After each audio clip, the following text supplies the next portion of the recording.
Hello, everyone, and welcome back to the Beatles Forever.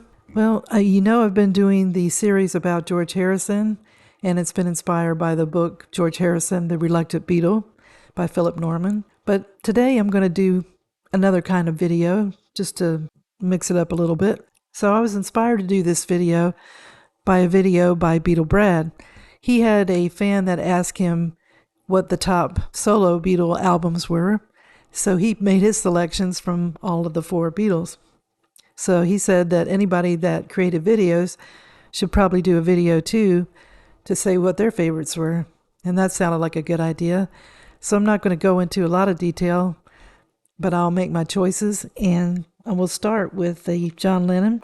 So John Lennon, he had so many great albums, and there was great songs from each album.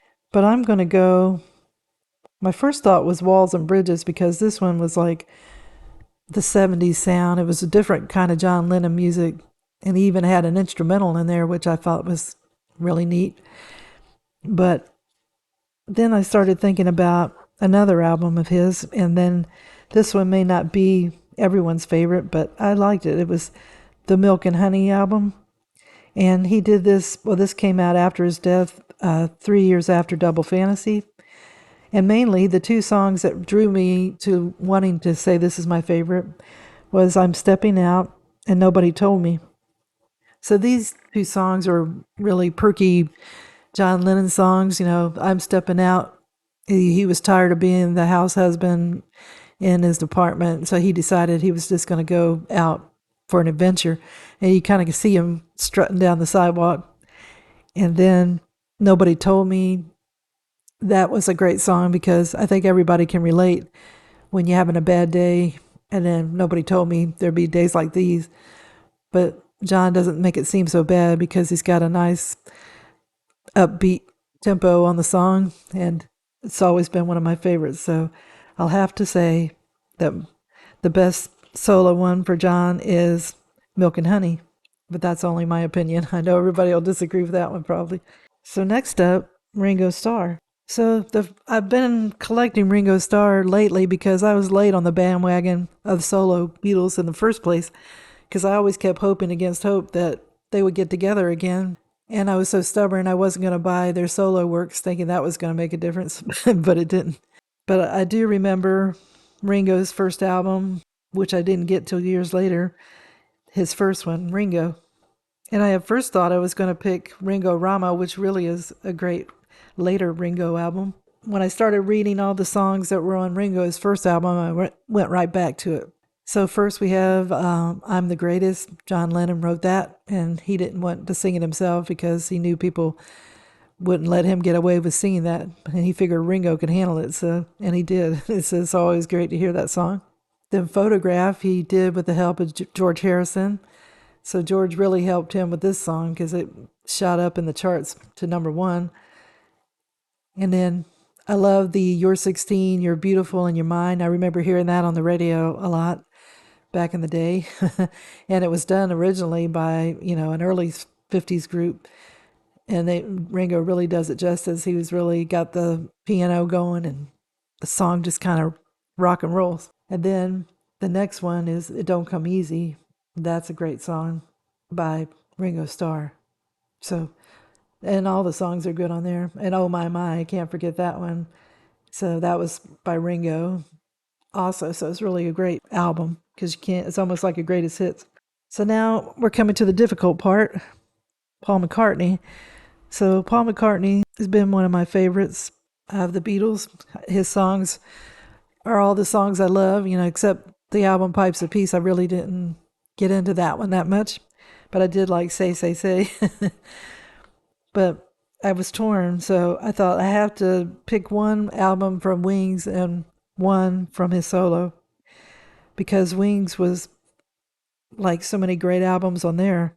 And Paul, at first I was going with Chaos and Creation in the Backyard, because I do love the songs on there. English Tea, Too Much Rain, and Fine Line. These are all great songs. But then I decided to go with Ram, because this was really Paul doing some great tunes here. So I'll have to say I love Dear Boy, Uncle Albert, Heart of the Country and Monkberry Moon Delight.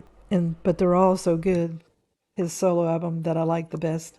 And then from Wings, I'll have to say Wings Over America, because this takes me back to my teen years. Me and my sister were twins, or we are twins, I should say. And we shared kind of the albums. We'd each have our own favorites, and she always was into Paul McCartney and Wings, which I really wasn't. I was still into the Beatles big time, waiting for them to come back with another album. But in the meantime, I started listening to the Wings Over America, and it really was neat to look at that album cover. It was so well done, and then to hear the songs that were just like being at a concert. So I really listened to that album over and over again. This was when Paul McCartney and Wings were touring all over America, and so they got the best songs from the concerts that they did. So let me see. A couple of that I would pick, I'll have to say Venus and Mars and Rock Show. That really kicks off, that was the beginning song for the record, and it really kicked it off and made everybody want to dance around and listen to the rest of the album. And Maybe I'm Amazed, I've Just Seen a Face, and Yesterday, of course. But there's so many great tunes that it's hard to name just one song. So that's my choice for the Wings Over America, and Ram for his solo. So now we come to George Harrison, and I do remember the first George Harrison song that I heard on the radio was My Sweet Lord, and then he did the song What Is Life, and that just did it for me. I don't know what it was about the horns and everything, but just the way that song sounded makes me smile, and it still makes me smile. But that was from All Things Must Pass, which was a great album, of course. But then the most important memories I've had was during the 80s when Cloud 9 came out, and that song, the songs that he did were all over the radio then.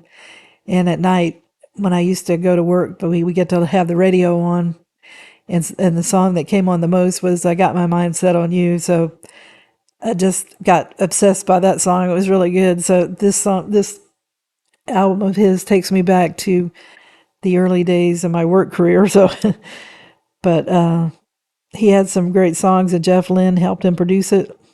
When We Was Fab, I love that one. The Wreck of the Hesperus is kind of a comical song of George getting older, but he's taking it in his stride. So that is my choice for the top of the solo Beatle albums. And if you could put down in your comments what you feel are the 4 top albums by each Beatle, and maybe name one of your favorite songs from the album. It'd be interesting to read, and I'm sure that the other viewers would like to see that too.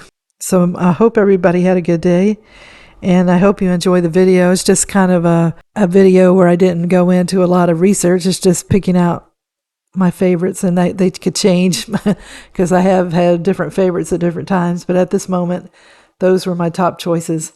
And if you like the video, if you could give it a thumbs up, it would be greatly appreciated. And I hope everybody's been having a good day. And tune in again soon for another episode of the Beatles Forever. Thank you. Bye.